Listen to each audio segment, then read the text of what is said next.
नमस्कार साथियों, मैं दीपक सर एक बार फिर अपने YouTube चैनल में आपका स्वागत करता हूं। आज की वीडियो में हम मल्टीप्लिकेशन ऑफ फ्रैक्शन और डिवीजन ऑफ फ्रैक्शंस ये दो टॉपिक पढ़ने वाले हैं।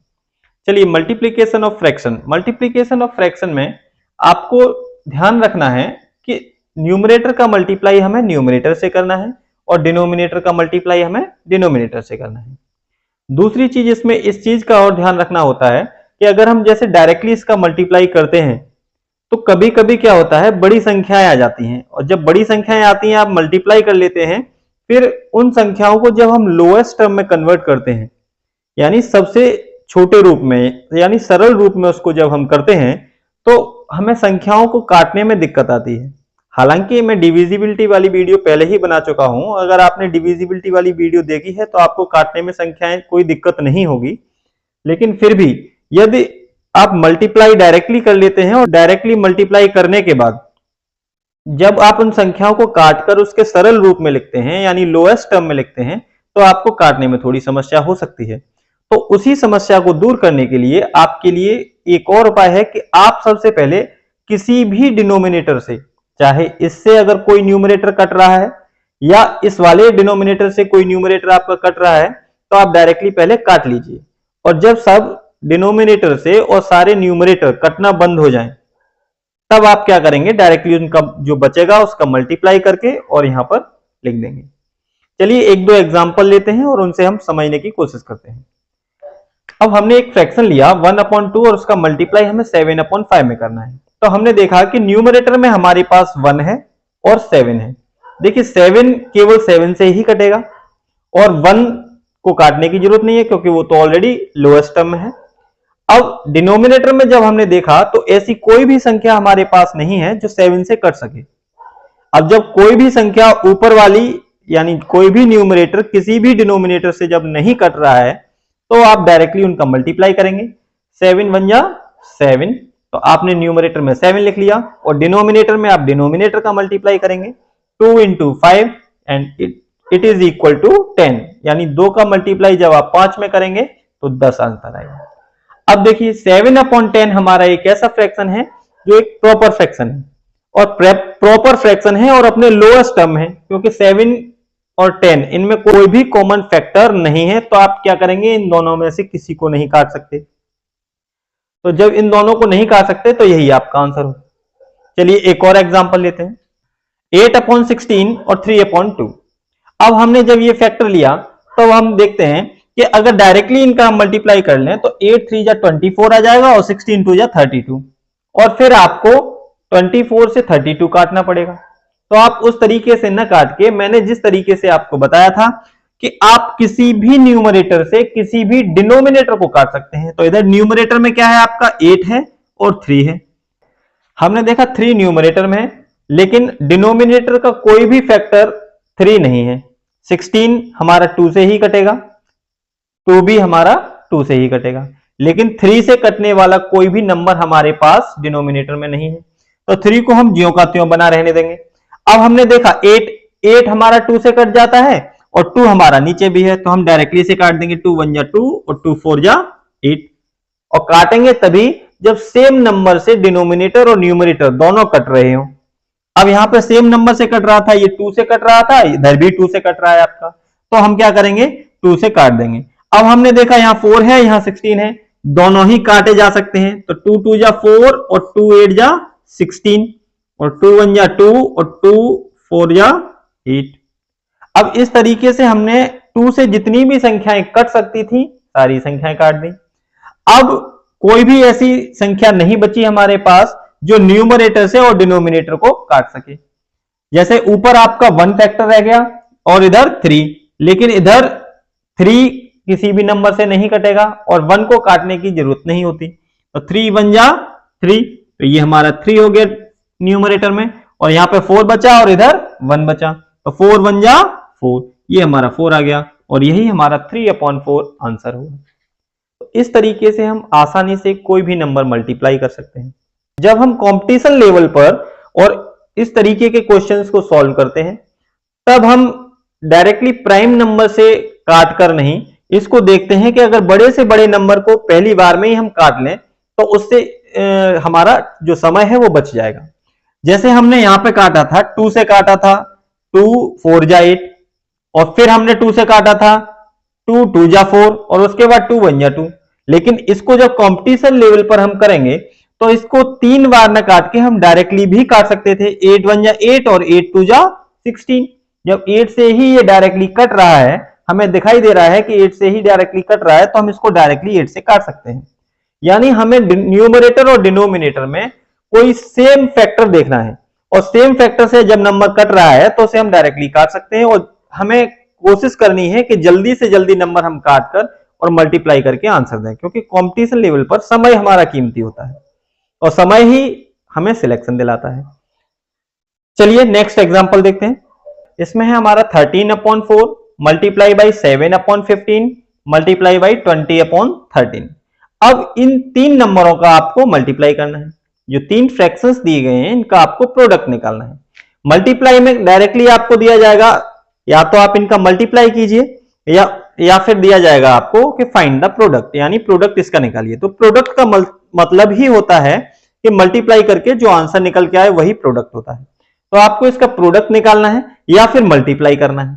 चलिए मल्टीप्लाई करते हैं। तो मल्टीप्लाई का हमारा सेम जो हमने ट्रिक सीखा है कि हमें डायरेक्टली पहले देखना है कि किसी भी न्यूमरेटर से कोई भी डिनोमिनेटर कट रहा है तो उसे काट देते हैं। चलिए हमने देखा, देखो ये 0 है वंस प्लेस पर तो 5 से कटेगा, 5 की डिविजिबिलिटी आप पढ़ चुके हैं, और 5 है वंस प्लेस पे तो ये भी 5 से कटेगा। तो 5 3 जा 15 और 5 4 जा 20। अब देखिए 4 से 4 डायरेक्टली कटता हुआ दिखाई दे रहा है, तो हमने इस 4 को काटा और इस 4 को काट दिया। अब ऊपर हमें 13 इस साइड दिखाई दे रहा है और इधर भी 13 है, तो आप 13 से भी इसको काटेंगे और इसको काट देंगे। अब आपके पास केवल 2 ही नंबर बचे, 7/3, तो यही आपका आंसर हो गया 7/3। लेकिन हमने देखा कि 7/3 हमारा कैसा है, इम्प्रॉपर फ्रैक्शन है। अगर हमारे ऑप्शंस में ये 7/3 है तो हम डायरेक्टली 7/3 पर आंसर लगा देंगे। लेकिन जब ऑप्शन में 7/3 नहीं है, उस कंडीशन में हम क्या करेंगे, इसको मिक्स्ड फ्रैक्शन में चेंज करेंगे। जो आंसर हमारा इम्प्रॉपर फ्रैक्शन में आता है, हमने आपको कई बार बताया है कि आंसर हमेशा मिक्स्ड फ्रैक्शन में लिखा जाता है, तो आप इसे मिक्स्ड फ्रैक्शन में चेंज करिए।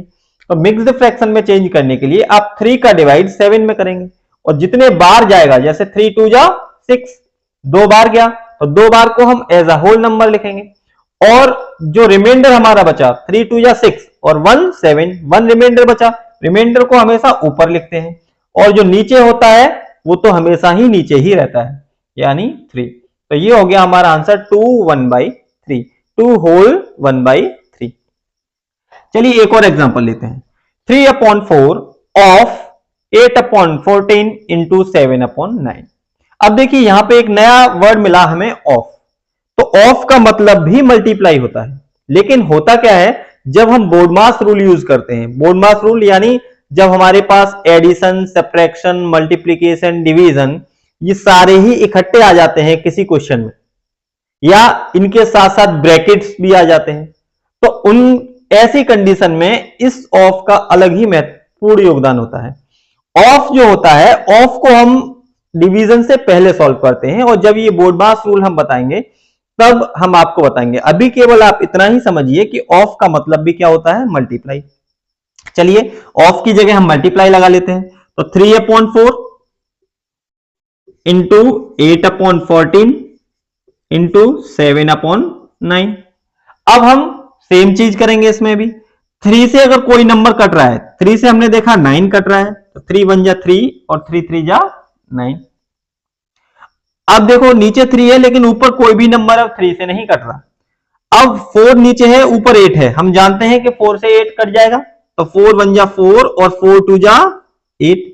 अब 2 ऊपर है, 14 नीचे है, ये दोनों ही 2 से कट जाएंगे, क्योंकि 2 की डिविजिबिलिटी हम ऑलरेडी पढ़ चुके हैं, 0 2 4 6 8 वंस प्लेस पे है तो 2 से कट जाएगा। चलिए काट देते हैं, 2 1 जा 2 और 2 7 जा 14। अब 7 से आपको 7 डायरेक्टली कटता हुआ नजर आ रहा है, तो 7 से आप इसे भी काट दीजिए, 7 1 जा 7। अब आपके पास देखो ऊपर 1 1 और 1, यानी तीनों का मल्टीप्लाई करोगे 1 इंटू 1 इंटू 1, आपके पास 1 आ जाएगा। अब नीचे वाली संख्या हमने देखी 1 इंटू 1 1 होता है, 1 इंटू 3 3 होता है, तो ये हमारा 3 हो गया, यानी हमारा आंसर जो निकल के आया वो निकल के आया 1/3। तो इस तरीके से आप मल्टीप्लीकेशन ऑफ फ्रैक्शंस आसानी से कर सकते हैं। Division of fraction. चलिए डिवीजन ऑफ फ्रैक्शंस भी चेक करते हैं, डिवीजन किस तरीके से पढ़ाए जाते हैं। डिवीजन पढ़ने के लिए आपको मल्टीप्लाई सही से आने चाहिए और वो हम अभी ऑलरेडी पढ़ चुके हैं। चलिए तो अब डिवीजन भी पढ़ लेते हैं। 3/2 डिवाइडेड बाई 1/2, हमने एक एग्जांपल लिया। चलिए अब इस एग्जांपल में हमें क्या करना है, 3/2 में डिवाइड करना है 1/2 का, क्योंकि डिवीजन के बाद जो भी नंबर होता है उसी का हम डिवाइड करते हैं। तो 1/2 का डिवाइड आपको 3/2 में करना है। चलिए डिवाइड करने के लिए क्या होता है, हम समझेंगे कि देखिए जब कभी भी कोई हम उल्टा काम करते हैं, उल्टा काम का मतलब कोई गलत काम करते हैं, तो क्या होता है, पुलिस पकड़ के ले जाती है और क्या करती है, उल्टा पकड़ के लटका लेती है। और उल्टा पकड़ के जब लटकाएगी पुलिस, तो वही काम हमें यहां पे करना है। कोई भी उल्टा काम किया तो उल्टा लटकाना है। चलिए डिवाइड है, अब यहां पर हमें डिवाइड करना है, तो डिवाइड करेंगे, हमें बोला गया है डिवाइड करने के लिए, लेकिन हम क्या करेंगे, उल्टा काम करेंगे। हम 3/2 और डिवाइड की जगह क्या कर लेंगे, मल्टीप्लाई कर लेंगे। यानी हमने उल्टा किया, डिवाइड की जगह हम क्या कर रहे हैं, मल्टीप्लाई कर रहे हैं। तो अब जब उल्टा काम होगा तो फिर उल्टा लटकाया भी जाएगा। तो जो भी डिवाइड के बाद नंबर लिखा होता है आपका 1/2, उसको उल्टा लटका दीजिए।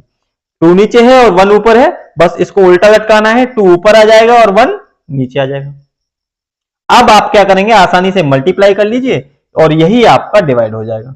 तो 2 से आप 2 को कैंसिल करिए और 3 1 जा 3, और इधर 1 से आप 1 को मल्टीप्लाई करेंगे तो ये भी आंसर 1 आएगा।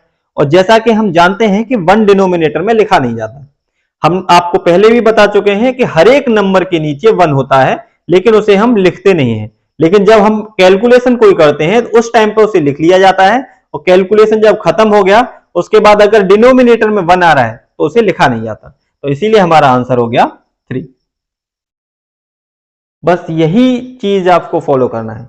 आप डिवीजन कोई नई चीज नहीं है, डिवीजन में क्या करना है, जिस डिवाइड का चिन्ह जब हम बदलेंगे, यानी डिवाइड की जब जगह और जब भी हम मल्टीप्लाई लिखेंगे, तभी हमें क्या करना है, इधर वाली जो डिवाइड से तुरंत बाद नंबर आ रहा है उसको उल्टा लटका लेना है।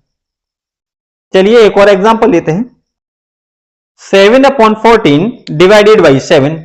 अब देखिए 7/14 को हमें डिवाइड करना है 7 से। हमने क्या किया, जो पहले किया था 7/14 लिखा और उसको डिवाइड करना है, तो डिवाइड की जगह जैसे ही हमने साइन पिछली बार चेंज किया था, इस बार भी चेंज किया हमने, मल्टीप्लाई किया। अब मल्टीप्लाई में पहले तो हमने उल्टा लटका लिया था, लेकिन अब देखने में आया इधर 7 है, इसे उल्टा कैसे लटकाएंगे, तो इसको भी कोई बड़ी चीज नहीं है। हमने पहले ही बताया है कि हर नंबर के नीचे क्या होता है, 1, तो वो लिखा नहीं जाता, लेकिन हम यहाँ पे कैलकुलेशन के हिसाब से हमें जरूरत पड़ी, हमने 1 लिख लिया। अब इसको हम जब उल्टा लटकाएंगे ये हो जाएगा 1/7। 7 से आप 7 काटिए, आपका आंसर हो गया 1/14। तो ये आंसर हो गया। डिवीजन बहुत ही इजी टॉपिक है, आगे कहीं पर भी आपको डिवीजन मिलता है तो आप आसानी से इसे कर पाएंगे। चलिए डिवीजन के बाद एक चीज और आती है एग्जाम में आपके में, रेसिप्रोकल। रेसिप्रोकल समझने के लिए आप इतना ध्यान रखिए कि किसी भी नंबर का मल्टीप्लाई आप उसके रेसिप्रोकल में करेंगे तो आंसर 1 आएगा। ठीक है, यानी ठीक उसका उल्टा होता है, वो होता है रेसिप्रोकल। जैसे देखिए अगर हम 1/2 में और मल्टीप्लाई करें रेसिप्रोकल का, हमने मान लिया ये रेसिप्रोकल है, तो रेसिप्रोकल का जब मल्टीप्लाई करेंगे तो हमारा आंसर 1 आना चाहिए। अब जिस किसी भी नंबर का हमें रेसिप्रोकल निकलवाए उस नंबर को आप इधर लिखिए और into reciprocal equals to 1, reciprocal की जगह r लिखिए। अब देखिए हम जैसा कि जानते हैं इक्वेशन हम शुरू से सॉल्व करते आए हैं, तो इक्वेशन सॉल्व करते समय क्या होता है, जो भी चीज हमें निकालनी होती है उस चीज को हम क्या मान लेते हैं, x y या z, जो भी ABCD का अक्षर आप मानना चाहें मान सकते हैं। अब उस चीज को फिर आपको पॉजिटिव भी रखना है और अकेला भी करना है। हमने देखा कि r का जो साइन है वो नेगेटिव नहीं है, इसका मतलब r पॉजिटिव है। अच्छा अब हमें क्या करना है, इसको अकेला करना है, अकेला करेंगे वही इसका आंसर होगा। तो अब अकेला करने के लिए क्या करेंगे, r को हम इसी साइड रहने देंगे और इक्वल टू के उस साइड हमारा क्या है 1, बाकी जो कुछ इस साइड है वो सब हम उस साइड ले जाएंगे। और जब हम क्या करते हैं कि जैसे मान लेते हैं एक रूम से हमें दूसरे रूम में जाना है, तो एक रूम से दूसरे रूम में जाने के लिए हम साइन चेंज करते हैं, प्लस का माइनस कर लेंगे, माइनस का प्लस कर लेंगे, मल्टीप्लाई का डिवाइड कर लेंगे, डिवाइड का मल्टीप्लाई कर लेंगे। अब यहां पे 1/2 है, ये मल्टीप्लाई में है, तो हम क्या करेंगे, इक्वल टू से इधर का मान लेते हैं एक रूम और इक्वल टू से उधर का मान लेते हैं दूसरा रूम। तो जब हम इस रूम से और उस रूम में किसी भी नंबर को भेजेंगे तब हम क्या करेंगे, इनके साइन उल्टे करेंगे। अभी यहां क्या है, इक्वल्स टू से इधर 1/2 भी है और आर भी है। हमने क्या करना है, आर की वैल्यू निकालनी है, यानी रेसिप्रोकल की वैल्यू निकालनी है। तो रेसिप्रोकल की वैल्यू निकालने के लिए हमें रेसिप्रोकल अकेला चाहिए इस साइड, यानी इस वाले रूम में रेसिप्रोकल अकेला चाहिए। हमने रेसिप्रोकल को अकेला किया इस रूम में, तो रेसिप्रोकल के साथ क्या था 1/2। अब 1/2 इस साइड क्या है, मल्टीप्लाई में। तो हमें जब दूसरी साइड भेजना है तो वो भेजेंगे हम डिवाइड में, यानी इसके उल्टे साइन के साथ। हमने क्या किया, डिवाइडेड बाई 1/2 हमने डिवाइड में भेज दिया। अब ये हो गया रेसिप्रोकल। अब रेसिप्रोकल निकालने के लिए अब इस चीज को हम सॉल्व कर लेंगे और जो आंसर आएगा वही रेसिप्रोकल होगा। हमने क्या किया, 1 में डिवाइड की जगह क्या करेंगे, डिवाइड अभी हमने सिखाया था कि डिवाइड की जगह क्या करना है, मल्टीप्लाई। मल्टीप्लाई का साइन लगाया और जैसे ही हम 1 में मल्टीप्लाई का साइन लगाएंगे यहां क्या हो जाएगा, ये उल्टा हो जाएगा, क्योंकि हमने काम ही उल्टा किया है। डिवाइड की जगह मल्टीप्लाई कर रहे हैं तो इसको उल्टा करेंगे, तो ये हो जाएगा हमारा 2/1। और जब हम इनका मल्टीप्लाई करके आंसर निकालेंगे तो आंसर हमारा आएगा 1 2 जा 2 और 1 नीचे है तो नीचे 1 लिखा नहीं जाएगा, तो हमारा आंसर आ गया। अब देखिए, रेसिप्रोकल जब हम किसी भी फ्रैक्शन का निकालते हैं तो वो क्या होता है, बस उसको उल्टा पकड़ के लटकाना होता है। हमने उल्टा पकड़कर इसे लटकाया, वही रेसिप्रोकल निकल के आया। जैसे हमने 1/2 का रेसिप्रोकल निकालना था तो 2/1 आया। ऐसे ही 3/5 का निकालेंगे तो 5/3 आएगा, यानी उसका ठीक उल्टा ही उसका रेसिप्रोकल होता है। लेकिन जब कभी हमें 2 या 2 से अधिक फ्रैक्शन इकट्ठे दे दिए जाएं और उनके बीच में प्लस या माइनस, मल्टीप्लीकेशन, डिवीजन कोई भी ऑपरेटर दे दिया जाए और उसका रेसिप्रोकल निकलवाए, तो सबसे पहले हम उस इक्वेशन को सॉल्व करेंगे। प्लस दिया है तो प्लस करेंगे, माइनस दिया है तो माइनस करेंगे, मल्टीप्लाई दिया है मल्टीप्लाई करेंगे, डिवाइड दिया है तो डिवाइड करेंगे। और इस तरीके से सब सॉल्यूशन करने के बाद जो हमें अंत में आंसर आएगा उस आंसर को ठीक उसका उल्टा कर देना है और वही उसका रेसिप्रोकल होगा। तो ये थी हमारी मल्टीप्लिकेशन और डिवीजन की वीडियो। और इस तरीके से अब मेरा मानना है कि आप एडिशन, सब्ट्रैक्शन, मल्टीप्लिकेशन और डिवीजन ये चारों अलग अलग करना सीख पाए। अगर वीडियो पसंद आई हो तो लाइक करें, शेयर करें और सब्सक्राइब करें, जिससे कि हमें आगे से आगे मोटिवेशन मिलता रहे और हम आगे से आगे आपकी वीडियो लाते रहें। धन्यवाद।